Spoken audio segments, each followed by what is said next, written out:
All right.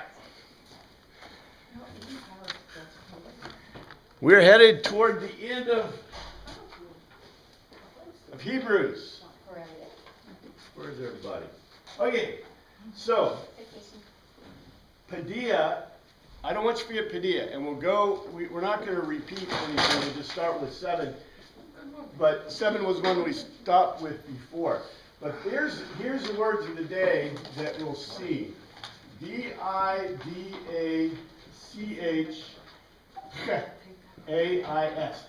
Didaches, which is didache, which is, by the way, the name of a document that was one of the earliest Christian documents. You've got to go look it up. Look up didache, and if you look at D-I-D-A-C-H-A on the internet, you can actually find the original. There's 5 originals. They were all incorporated into the doctrine of all the churches. And so if anyone ever asks you, one of those erudite scholars you discuss things with, what happened, they might make some statement about the doctrine or the theology within the New Testament. The New Testament authors, when it was put together, I'm not going to go, there's huge details of how it was put together, but when it was put together and they chose the documents that would be in the New Testament, the reason they chose the documents was because they were history. Period. Dot. They intentionally did not pick any doctrinal documents. The Didache is the earliest doctrinal document. It may have been written prior to the Gospels, and it includes the Lord's Prayer, which is amazing. So that is a proof text of when the writers, those who chose the documents, chose them for the New Testament, the canon of the New Testament. Why do they select some and not others? I'll also ask you is why did they not select the Shepherd of Hermes, which, by the way, is in some of the earliest canons of the New Testament. There's a few documents that were early on in the New Testament documents. They're worth reading, but they are early canon documents. So just keep that in mind. Here's another word that we have seen before. Skine. This is the word that's translated didache. Didache means specifically to teach. And like I said, it's translated as doctrine or whatever, instruction. Skine specifically means, if you look there, is a vessel, which is really interesting. It comes from scales, which means a vessel, but it means, the word has the connotation in Greek of a wife as contributing to the usefulness of the husband. And skia, which is a primary word which means shade, basically the word skene means a tent. And many times it's translated tabernacle. But what I want to point out to you is the Greek in the word. The Greek, all the cultures in the ancient world were what we would call patriarchal cultures.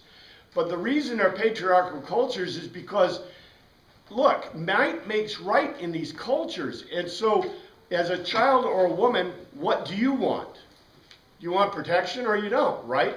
And I would argue that even if I were, we know what the Greeks did, right? They sent their guys out to train until they were 30 to be military type people. So every one of them that was a Greek citizen was basically an athlete of amazing proportions and a military type person until they gained their majority at 30 and then joined their culture and got married, right? So if you think about that, in those kind of cultures, you've got to be the tough guy, because if you're not, you're going to be overrun by, Sparta or Macedonia or Thabia or whatever. You'll take your pick, because each city-state is like that.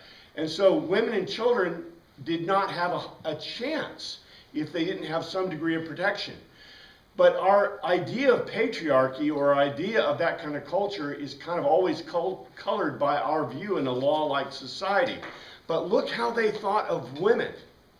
That this word, that, by the way, this vessel or implement, and we see it used in the concept of the temple, or in the concept of the construct of of the temple, that's the Jewish temple, but also of the Greek temples. And the word means, like I said, a wife contributing to the usefulness of a husband. In other words, could the husband do without the wife in a Greek thought? Not at all. Even the tradesman. In other words, the tradesman's capability as a tradesman was in the Greek mind impossible without the woman to provide that, the need for that trade or event. As a matter of fact, we know that's true because what did the Greek men do? They went to train till they were 30, the freemen. They went to train till they were 30, and then they were allowed to marry. And so when they took their trade or became part of the trade, they were marrying a woman probably that was much younger than they were, but then the woman was expected to take a part in that trade. So it wasn't like if I were a tent maker that I would be a tent maker, bachelor tent maker, right? You're a tent maker that has a wife, and the wife is providing the ability for you to make tents. And without that capability, you weren't able to do that as a tradesman. I think it's, like I said, we've gotten to a point, as a matter of fact, in our society, which I think is very negative, because the idea even that a woman can be a mother without a husband, that's a good idea. How about the idea that a man can be a father without a woman, without a wife? Or that a child can be raised in a really good manner without both parents, without a male and a female? Well, we're seeing the act of that, right? Because a huge proportion of especially minority children and the impoverished in America are being raised without fathers. And what's happened to our crime and murder rates, right? Look at Chicago, for example. So I'm just saying, I think it's very interesting that ancient cultures seem to have almost a better, in spite of the fact that we know there are negatives in every culture, right? That ancient cultures seem to have a better appreciation for what they have to a degree. Anyway, we are on 7, and I'm going to not repeat as much as I'm going to repeat 7, but remind you, this will remind us where we are, because this is kind of the focus of the end. And remember, I told you, these documents, although we like to say, hugs and kisses, I love you, love everybody, give everybody a kiss, and send my love to everyone, right? You usually don't see that in these kind of documents because, number one, the cost of making them is really high. So you might see some referral, and we will see referral about Timothy at the end. But generally, they're not full of loves and kisses because it was too costly to even put X's and O's on the paper at the time. But in any case, here's 7. And 7 says in the NIV, remember your leaders who spoke the word of God to you, consider the outcome of their way of life, and imitate their faith. Our translation was, exercise your memory about those who lead you. Are you persuaded to imitate those who talk to you concerning the arguments about God? Look again at the example of their behavior. Remember, this is still a continuation of the Paideus, the training chapter. So the training chapter, what they're talking about specifically is, if you look back at the beginning of this document, the whole thing about the beginning was the messengers. The messengers that were going to the Roman Empire. The messengers that were going to these people. The messengers, and remember I told you, what we have here is we have messengers that are going to the Greeks, the Romans, the Hebrews, the Egyptians, and we can see evidence of that in the document. What they're concerned about here, okay, the general view of training, and we've talked about this. So when I went to train as a Greek, and all right, we think of training like this, right? You go to a lecture. Well, the Greek view of training isn't like this at all. You go to the gymnasium, you get naked, you go out and you do a little bit of fisticuffs and boxing, and you throw some javelins and you do some stuff and you work up a good sweat, and then you go in and you take a bath, And then maybe you go to a lecture where you hear, something, you hear a recital about some poetry or whatever, and then you have a little discussion about it, and you might eat a little bit of the sacrifice that was there. So your training included the martial arts, included athletics, included a little bit of this and a little bit of that. But was somebody training you? Not so much, right? Where was the training happening? It was all interactive, right? You're training me as we're doing a little boxing. You're training me, hey, you get a little bit more throw on your javelin if right? And then when we go to the lecture part, he's going, well, I think that Odysseus was talking about this, when in the Odyssey, right? And we're discussing about theology and doctrine and philosophy, but we're doing it together. What has happened, and we see this occurring because the Jewish way of teaching is different than the Greek way of teaching. What's the Jewish way of teaching? I go to the synagogue, right? And the rabbi, right? And remember, it's still different. It's still really different. In the Greek way, I'd be the Socratic method, right? I'll ask you questions and you try to answer my questions. The rabbinic way is what? You guys kind of sit there looking at each other, right in the eyes, and then all of a sudden the rabbi comes out with something. I think that you could pick up your child on the Sabbath. And you think about it for a while. And you go, well, the Mishnah says this, and the Torah says this, and the Tanakh says this, right? But still, the rabbi was seen as a leader of that training. Now look what they have here. Exercise your memory about those who lead you. Are you persuaded to imitate those who talk to you concerning the arguments about God? Look again at the example of their behavior. So we're seeing a transition in training to a degree from the Greek one-on-one kind of working together to and by the way, what happened in Christian thought, right? We know what happened in Latin thought. What do we end up with? Teachers. Yeah. Teachers, just like we have, right? Guess what? It took a long time to get to Oxford. Well, even in Oxford. What do they do in Oxford? You know? If you go to Oxford University, do you have any idea what they do? In Oxford University, you go to your guy, who's your assigned guy, and he gives you a book. And he says, read this book and study it. And then I'll give you a day. I'll give you a week. And then you come back and he gives you an oral test on the book. And then he might say, well, that book is too simple for you. Read this other one. He gives you another book. For years and years, that's called reading for a degree in Oxford. So you would read for a degree, and many times you would produce a paper, perhaps. Well, when paper was invented and was ubiquitous, then you would definitely write papers, right? But before paper was ubiquitous, what was the only way they could do it? Oral test. Look at Horatio Hornblower. Tammy and I were watching Horatio Hornblower things. And Horatio Hornblower, it's before paper was ubiquitous. And guess what all of their exams were? Verbal, oral. And guess what? When you go to a PhD, my PhD exam was an oral. I had an oral part and a written part, and they were both painful. But, that's the way they used to do it in the old days, was all oral. Very interesting. So, anyway, we have a couple of things from Sirach 33:19. Hear me, you are great among the people, and you leaders of the congregation, pay heed. And from Wisdom, 2:17, let us see if the words are true, and let us test what will happen at the end of his life. Very interesting. Anyway, let's go on to 8. But keep in mind that we are talking about two things here.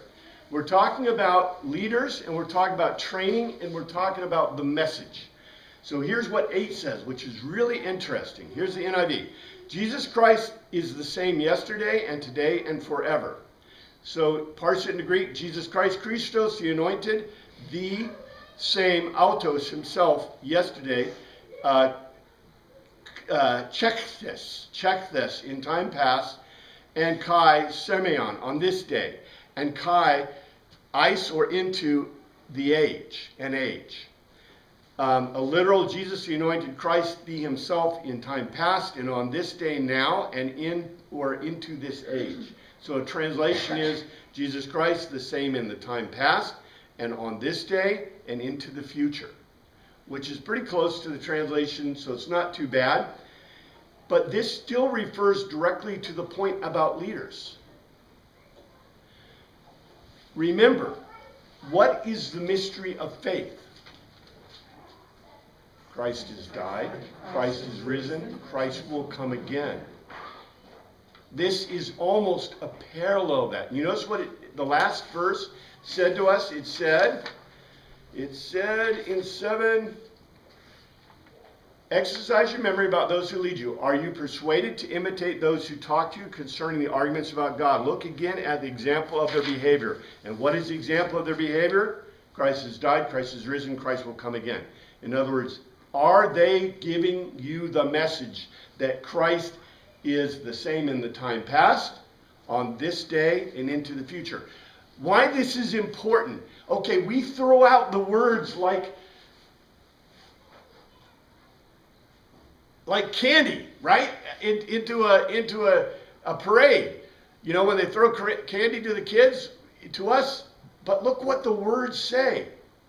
Jesus Christ, the same in time past, which implies what? He's God. He's been here forever, right? I mean, making that statement is like, okay, I don't ever remember reading anything in Greek literature that said Zeus, the same in times past, the same on this day, and the same in the future.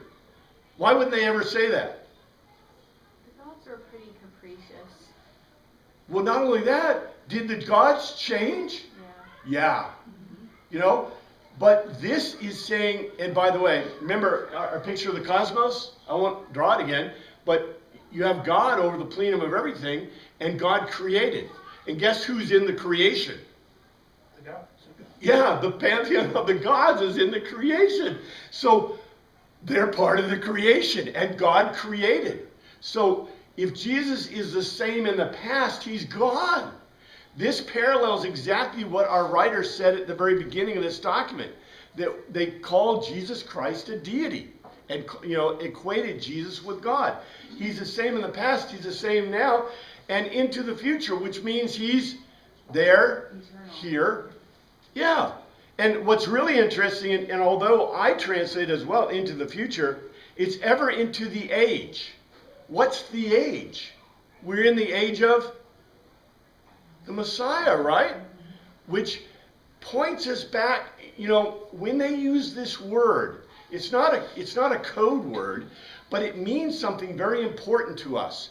Because when they say you're in the age of the anointed, the age of the Messiah, it means that all the sacrifices for sin are unnecessary. The only sacrifice that's necessary anymore is the Thanksgiving sacrifice. And look what happens. This is what happens. So here we go.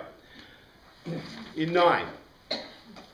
Here's what it says. Do not be carried away by all kinds of strange teachings. It is good for our hearts to be strengthened by grace, not by ceremonial foods, which are of no value to those who eat them.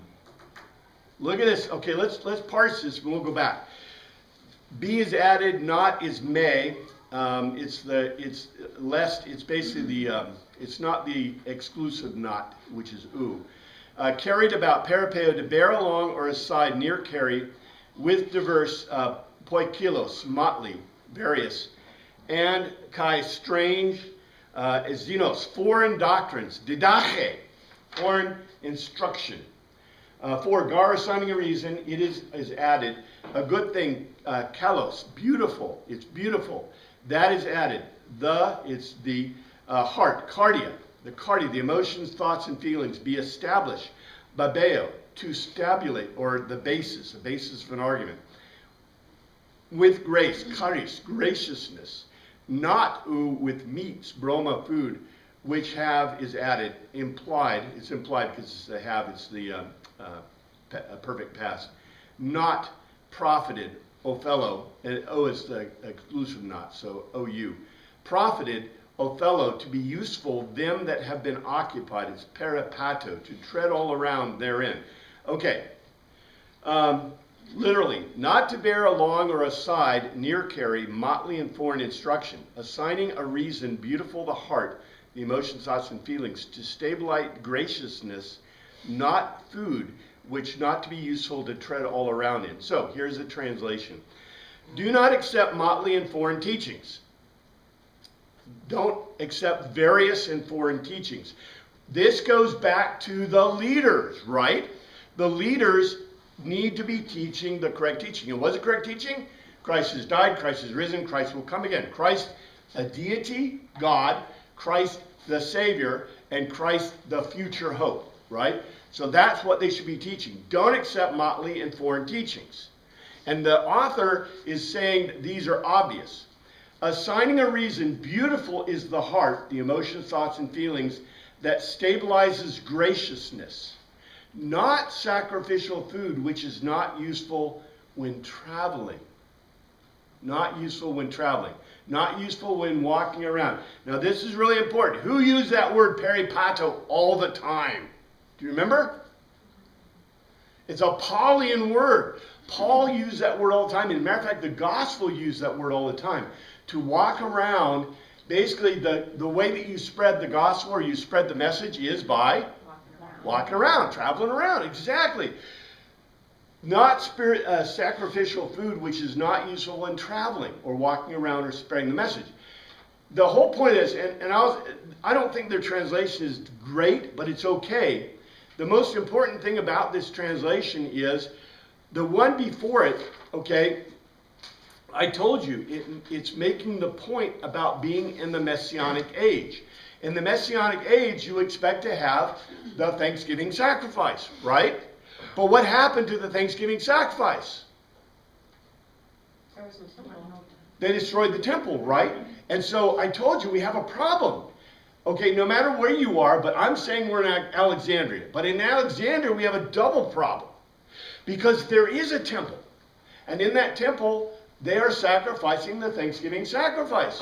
So if you were kind of led astray from the basic Jewish doctrine, which by the way, Teenotos is a sect of Judaism, you might think, hey, I'm going to the temple. Not to get married, but to get a little bit of the teruma, the sacrificial Thanksgiving sacrifice, right? Or maybe I'll go get my meat at the Greek temples. Uh-oh. Remember? Our authors have already been through this. So the point they're making here is about leaders, right? The heart of the matter, this is the problem they have. What do we do about the Thanksgiving sacrifice? What are the authors telling us you do about it? Nothing. Because, and we're going to see what their answer is. But they're telling us right now, guess what? Guess who is traveling around? The Jews. Well, and these guys, right? Teenotos, they've been forced out of Jerusalem and forced out of Israel.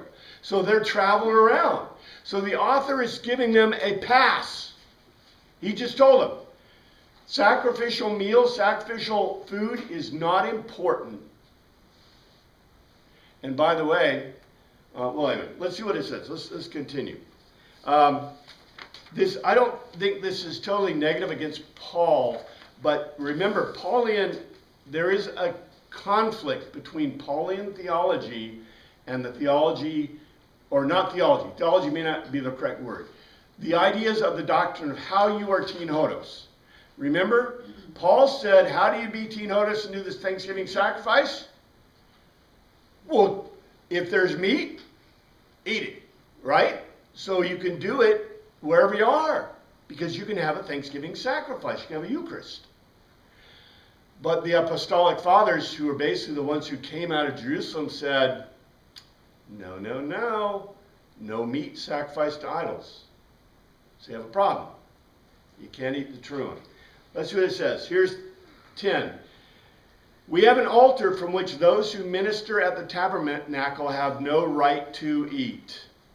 Here, let's parse it. We have echo to hold and author a thusisterion, a place of sacrifice, whereof ekos, from which they have echo to hold no right, exousia, privilege to eat, phego, to eat, which is the serve, latero, to minister. Latero, remember, is that word that's public service. To minister the skena, a tent. Okay. Here's the literal. We hold a place of sacrifice from which they hold no privilege to eat, the to minister the tent. And a translation is, we hold a place of sacrifice from which they hold no privilege to eat with those who minister the tent. We hold a place of sacrifice from which they hold no privilege to eat with those who minister the tent. The point of this is really kind of important because the temple was destroyed, and so what did the Jews take around before the temple? They had the tabernacle, right? And the tabernacle was allowed them to do the sacrifice. Well, guess what? Teen Hodos. Remember, we got Pharisees, Sadducees, Essenes, Zealots, and Teen Hodos. Okay. By the way, there wasn't a high priest since about 250 BC. Why? Because that's when the Maccabees did their thing and the high priest was no longer of the line of Aaron. Yeah, and Maccabees tells us the high priest went where? To found the Essenes. We believe, now it doesn't say it directly, but most scholars believe that the high priest who at the time was Jonathan. Jonathan was causing a few problems because Jonathan was the problem. Remember, anyone remember from Maccabees what Jonathan's problem was? Well, didn't he declare himself high priest and king? No, that was Maccabees. Oh, okay. Jonathan was a high priest just before the Maccabees. Oh, okay. But Jonathan was Hellenizing. That was one of the things that got the Maccabees so upset, because Jonathan was encouraging the priests to to uncircumcise themselves and to go to the baths and to participate in the Hellenized, the Hellenization that was going on, to learn Greek. But he was the high priest. And so the Maccabees took over. And what happened to Jonathan? Well, there's not exactly reports of him being croaked. But a lot of people think the high priest and the high priesthood went from there to the Essenes. And we know the Essenes did what? Sacrifice. Yeah, they sacrificed illegally. Well, they had a high priest. So what did the Pharisees think about that? Us doing it made him pretty mad. It's okay. Oh, okay. Right? It's okay. We got a temple, and we got the Maccabees, and guess what? The Maccabees, even though they were not of the line of Aaron, Maccabees said, here's my son. He's the high priest and the king. Cool. What did the Sadducees think? They grumbled, but they wanted a job, because their job was, they were the priests, right? And they're like, well, what did the Maccabees say? Well, my way or the highway. You can join the Essenes out in the wilderness if you want, but wouldn't you rather be in your cushy job as a priest, right? And get meat and everything? And so they stood along. The Essenes were the ones who were upset, but they were still sacrificing. What did Zealots do? They're about 6 BC or 6 AD, but the Zealots came out of the Essenes, and they didn't really care. So where's Teen Hodos stand?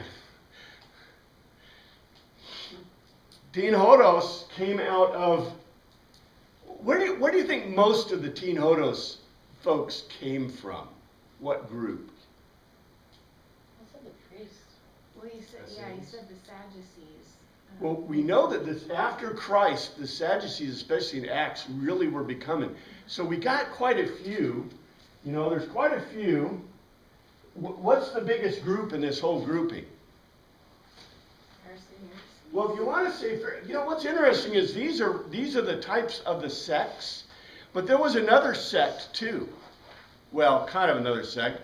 Or the Samaritans. Well, the silent majority. Well, yeah, the Samaritans too, but the silent majority. I mean, there were regular people who weren't Pharisees per se, right? Or Sadducees, or Essenes, or Zealots. Right, There's people. Just, yeah, the regular folks, right? But who trained them? The Pharisees trained them all, right? And then they would go to the temple to see the Sadducees to bring their sacrifices, right? They rarely saw the Essenes because the Essenes didn't even go to the bathroom. I mean, this is crazy. The Essenes would not use the bathroom in the city, within sight of the city of Jerusalem. So Josephus, who was basically an Essene, they would go away from the city of Jerusalem so you couldn't even see it to have their potty places. And they actually have identified potty places that were outside of the site of the city of Jerusalem where we believe. So the Essenes apparently had a presence in Jerusalem that was pretty big, which is interesting. So you had all these groups going into Teen Hodos and the regular people, right? And they're the ones, and guess what? When they destroyed the temple and destroyed Jerusalem and the Israelis, I mean, some of the people probably went to live in Samaria or to Galilee or other places. But if you didn't have anywhere else to go, you probably went to Alexandria. Alexandria was the place, right, for the Jewish people outside of the norm. So anyway, the problem we have is, has anybody been doing it right? No. No, none of them. Not a single one of them have been doing it right since 250 BC.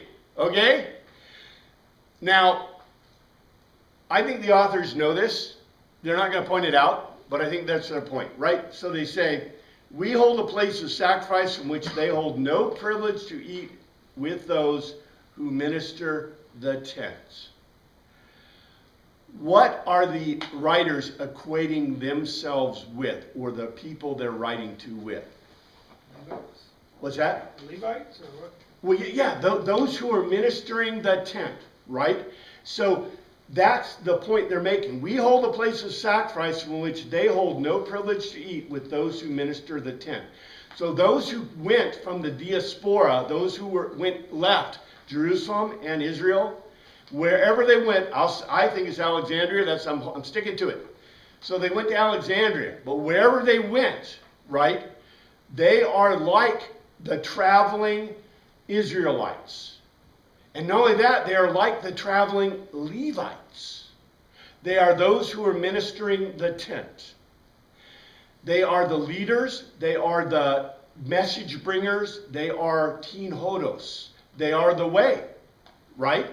And you saw throughout the whole document, how are you supposed to live your life? How are you supposed to minister? How are you supposed to do this work, right, in this new land, in this new place? It's not angels.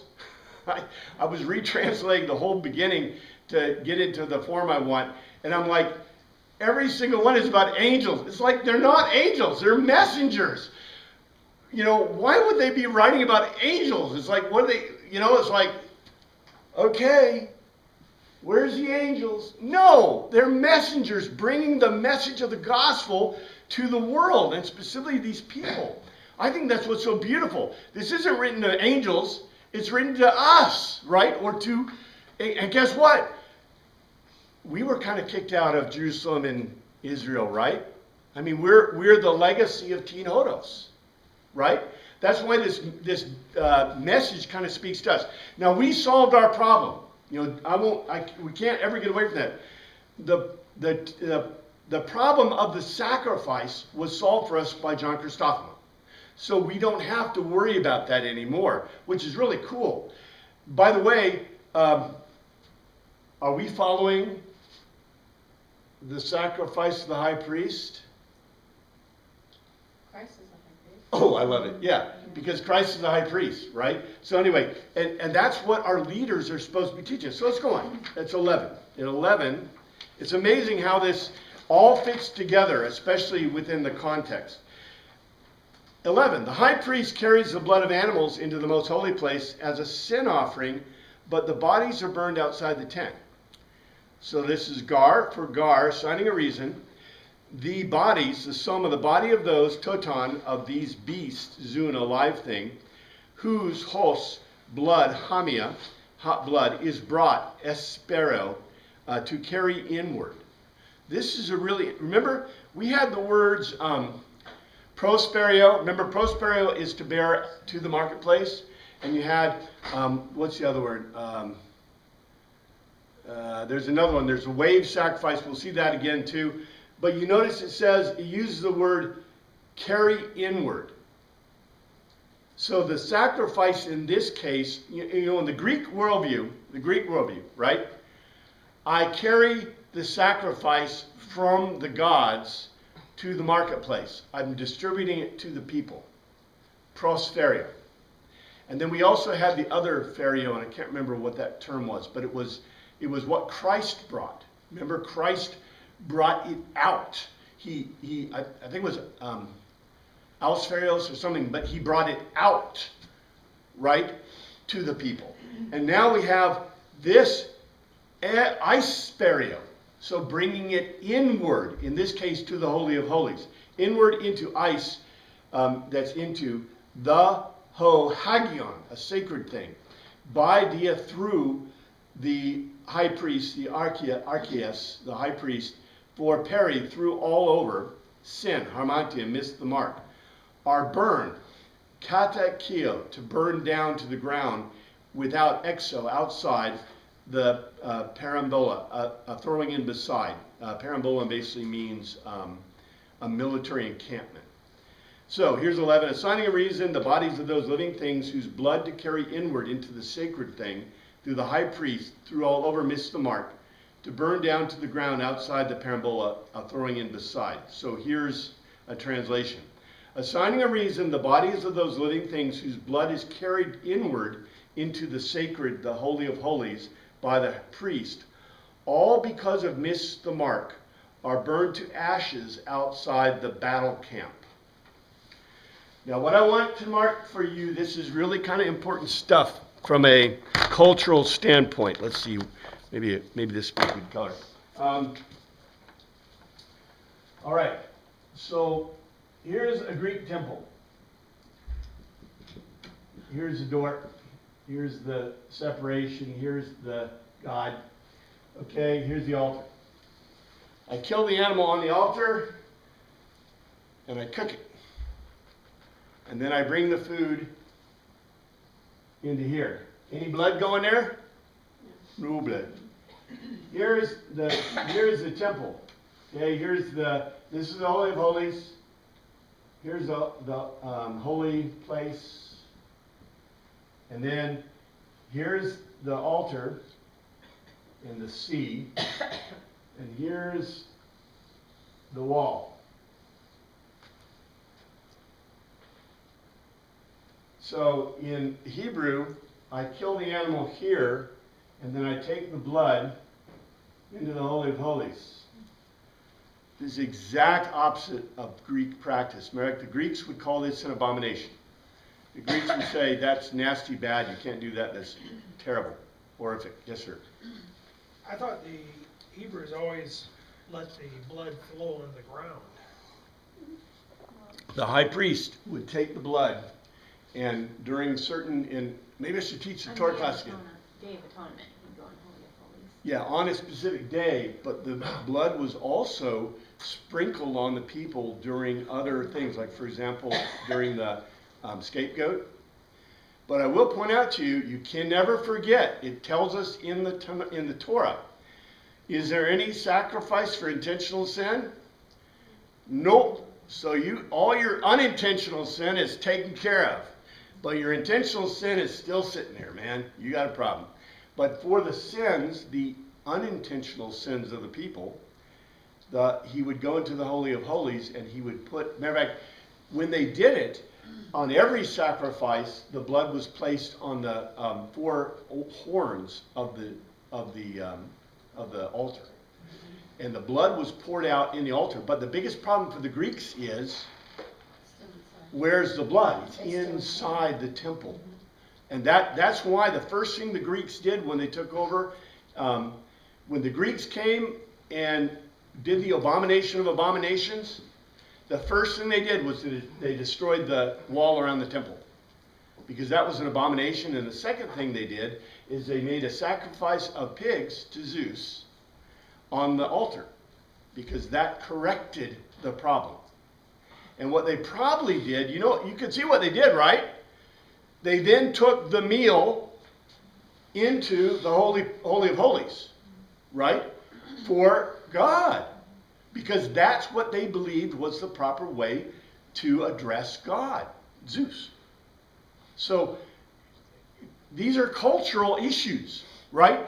And the thing that's funny is, you know, I tell you about them and it's historical, right? But every person in that period knew exactly what we're talking about. It was ingrained in their minds, right? As a matter of fact, if you were a Greek person, what would you think about the Jews and their practice of religion? Parasite, terrible. You're doing a disservice to the gods, right? And we'll hold our nose, but you can do what you're doing, right? What do you think the Hebrews thought about the Greeks? Detestable. Detestable, barbaric, yeah, exactly. I mean, look, it depends on whose side you're on, right? Okay, I think it's really interesting. The implication here, though, let me read again. Assigning a reason, the bodies of those living things whose blood is carried inward into the sacred place by the high priest, all because of missed the mark, are burned to ashes outside the battle camp. Who are they trying to enlist in their battle?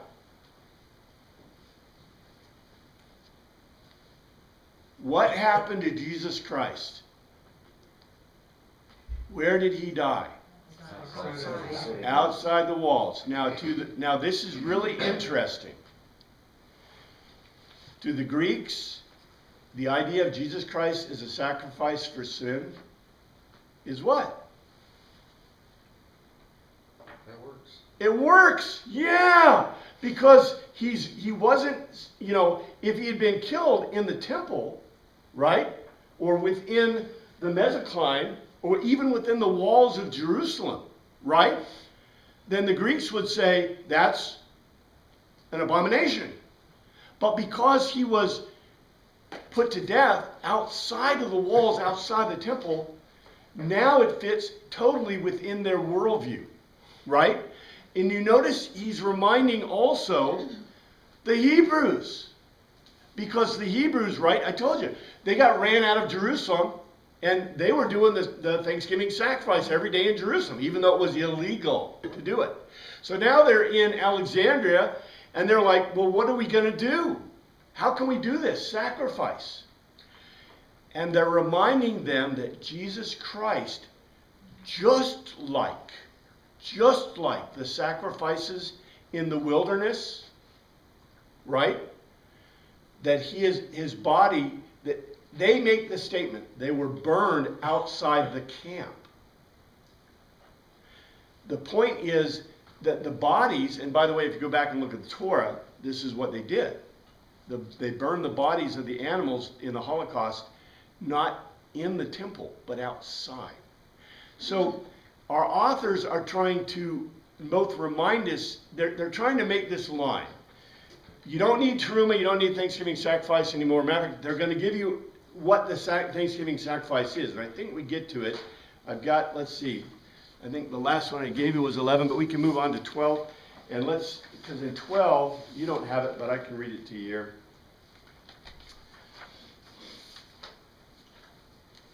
And so Jesus also suffered outside the city gate to make the people holy through his own blood. And here's what it says.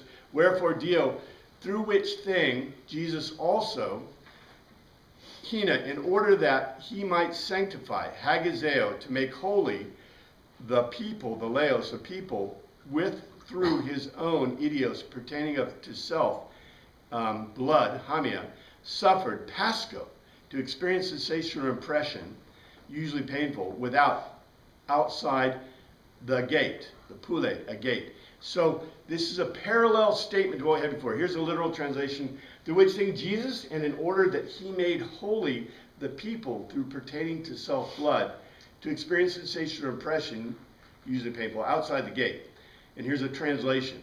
Through which thing Jesus, and in order that he made holy the people through his own blood, he experienced sensation outside the gate. Specifically, he was put to death outside the gate. He, in the Greek, the pasco, the passion, the pain and suffering. It's another direct analogy between Jesus and the sacrifice. The sacrifice of Jesus resulted in the destruction of his body, while his blood purified the people. And this is basically what the authors are doing, is they're making an argument against the need for the Thanksgiving sacrifice or modern teruma. So we, obviously, what happened is that wasn't enough, right? Because eventually, John Chrysostom, and we aren't sure, this is the biggest problem with history. All the stuff, like the things we do, I mean, if we're taking videos or we have information, that's going to be passed down through the ages, right? But if you don't have that information, who's writing it down what you do every day? Who's writing down, even if I took the, our Holy Cross paper thing, Life at Holy Cross, right? Even if I took that, could I reproduce the entire service with that? Not really. I don't know all the actions by the people. If I wrote it down, I'd know. But the problem is, who's writing this stuff down? Paper's expensive, and who would do it, right? No one's doing it. So we really don't know, except through the Didache. That's why I say read the Didache. What a cool document, because it gives you, basically the Didache is the Paulian kind of view. So in the Didache, there's a presumption of the Lord's Supper, of the Thanksgiving sacrifice, where the Hebrews were part of that, they were part of the Council of Jerusalem, right? You can never forget the Council of Jerusalem in Acts. The Council of Jerusalem told the Gentile Christians and the Gentile Tinhodos and Tinhodos specific instructions. They said, don't eat meat sacrificed to idols. They said, don't commit adultery. And they said, there was blood. What's that? Don't eat blood. The thing was, we know, and I didn't write it down, I should probably get it to you at some point, but that's the Noahic covenant. They told the new Gentiles to follow the Noahic covenant. Now, what are the Jewish Tinhodos going to do? Mosaic. The Mosaic covenant, right? The only thing is they have a problem. They can't do it. They can't do it, exactly. You can't do the Mosaic covenant at all, because there are certain elements you can do, but you get to a point and all of a sudden, like for example, how are you going to do the pilgrim feasts? Right? Remember, I told you there's 25 things in Judaism, and this is a constant problem in the modern era, especially for Judaism. There are 25 things that include the Big Ten. And one of the things is not going to the 3 pilgrim feasts. Every man, now women don't have to, because the women didn't make the bad one. The women did not do Adam's sin. Eve did not do Adam's sin. That's what the Jews believe. Even to this day, the rabbis will tell you. The women don't have to do certain mitzvot because they didn't do Adam's sin. So therefore, they're not required to go on the pilgrim feast. So ladies, you're caught up. You're good. All you guys, you're toast. You're done. Because if you miss a single one, you're out of there. The other thing is, how about the chauffeur? You guys hear the chauffeur at Rosh Hashanah? If you don't hear the chauffeur at Rosh Hashanah, you're done. That's it. You got to hear, yeah, the trumpet. You got to hear the chauffeur. Well, it can't be any trumpet. It's got to be a chauffeur. It says specifically. So it's got to be a ram's horn of a specific type. And if you don't hear it, you're done. That's it. But you got the other problem. Who here is committing intentional sin? Well, if you talk to Martin Luther about everything you do is intentional sin. You talk to the Bible, maybe not so much. But the big deal is that if you're doing intentional sin, you're toast. So you got a little problem here, right? Because and how many are going to the temple for sacrifice? Well, there ain't one, right? Now Alexander's got one, but what happened to the high priest? Going back to the no atonement for intentional sin, after studying, I'm kind of in the middle of Leviticus, but after studying the Day of Atonement and the goats, they had sacrificed one for the sin offering and one was the scapegoat. There was no sacrifice per se for intentional sin, but it's clear that all their sins, iniquities, and rebellions, like they used a word that meant willful sinning, was placed on the scapegoat, and and by all the rites that the high priest did, the temple was cleansed from all those things. So once a year, wasn't there a cleansing from even those kinds of sins? And then comparing it to Jesus, well, Jesus is in a way the scapegoat who took all our sins. So I don't know.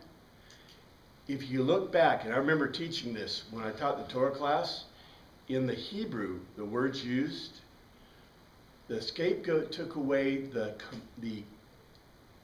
communal sins of the people, not the individual sins of the people, but the communal sins of the Jewish state. So in other words, if the Jewish state, okay, is there any sacrifice anywhere in the Torah for the sins of the state of Israel? All of the sacrifices are for the individual. The scapegoat, if you go back and look in the Hebrew, is specifically for the communal state sins. So in other words, if, let's say, your nation went to war without God's promise, or if they, remember when David did the census, right? And even though he punished David, but who would he also punish? The whole people. Exactly. So the scapegoat is specifically for the sins of the whole community. In fact, if you look at it, it says that specifically in the Hebrew. It's for the community of the people, not for your individual sins, but for the whole community's sins. And so it's supposed to be, you're supposed to, as a person, remember, and this is how you know it's, what I'm telling you is absolutely correct, because you have the ascension sin, right? You have the one for sin, you have the one for guilt, you have the one for the grain, and you have the Thanksgiving. So in other words, if you go to the temple as an individual, you are required to bring one for sin or for guilt. The sin is unintentional sin, but you acknowledge that you did it. The guilt one is for unintentional sin, but you're not sure. Right? So guess what everybody did? Well, the guilt one is also called, I'm forgetting the word, restitution or something like that, because it involved ones where you had wronged someone in a way where you needed to pay back. So you had to pay back like an amount plus 20% or whatever. And so I would think people would not do that one because that involved like more money. Well, if you did the sin one, and I haven't looked that closely at it recently. We did it before in the Torah class, but I believe that if it was acknowledged sin and you had to pay back restitution, it would be definitely the sin sacrifice. Because the sin sacrifice was for acknowledged sin that you did. So in other words, Zacchaeus, right, acknowledged sin and he paid back 4 or 5 times because I can't remember which one it says, but in Deuteronomy I think it says 4 times and in Leviticus it says 5 times, or maybe it says 4 times and 1 or 5 times. It's a little unclear. So, What is but the wave? what's that? What is the wave offering then? The wave offering? Yeah, which one? Yeah.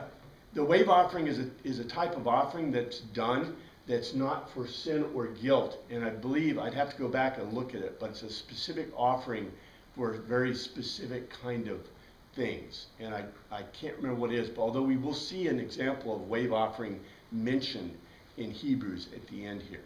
So as we're going along.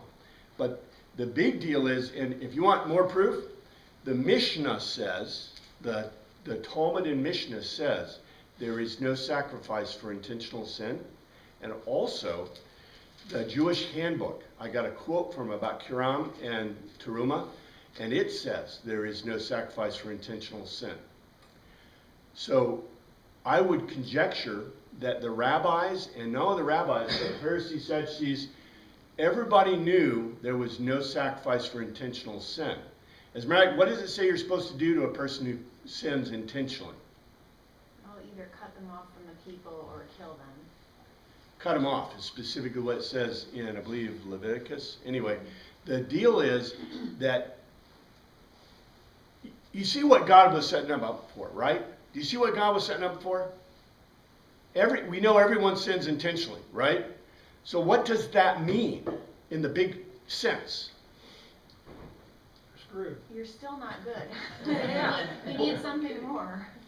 Well, yeah, but There's even no that, hope but in Jesus Christ. well, see, think about it. Okay, so let's say I'm an Israelite, I'm a Hebrew, right? So if I have sinned intentionally, that means I'm supposed to be cut off. So who's cut off? Everyone. So is anybody in the Mosaic Covenant or anybody Israelite? No, they're all cut off. Which means everybody is in the same case, right? And then Jesus comes, and that's what the Hebrews is all about. It's talking to all of us. Anyway, thank you, Father, for your word. We pray you look after us this week. In your name we pray, amen. And the scapegoat wouldn't be considered a sacrifice, though.